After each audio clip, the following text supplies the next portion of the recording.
Sa pagpapatuloy ng Road to Season 100 ng NCAA, student-athletes naman ang pambato sa volleyball ang sunod na sumalang sa GMA Masterclass sa Social Media Literacy Series.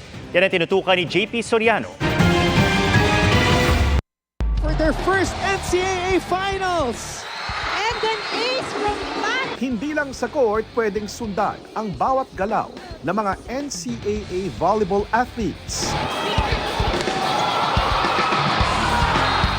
Maging ang bawat post online, parang bola rin pwedeng tutukan ng mga follower. Kaya para sa kanila ang next set ng The GMA Masterclass Series kung saan i-extend pa ang potensyal nilang magbahagi ng kwento sa social media. Ang coaches nila this time, digital producers, reporters at writers ng GMA Integrated News Digital Team.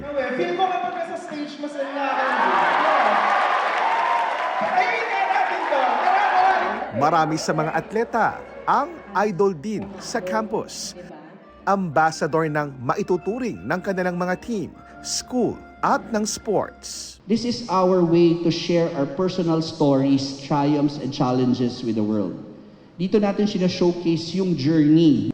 We have the power to inspire and unite communities across the Philippines and overseas.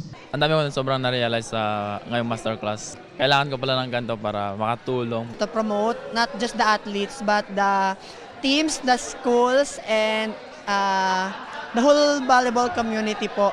Kung paano gamitin ng tama yung social media platforms. Ang laking impact po niya. So with sessions like this, nag-guide natin sila on how to use social media properly and responsibly.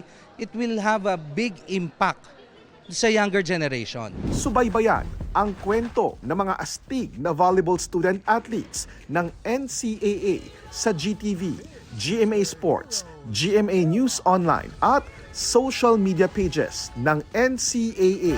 Watch them rise. Para sa GMA Integrated News, JP Soriano, nakatutok 24 oras.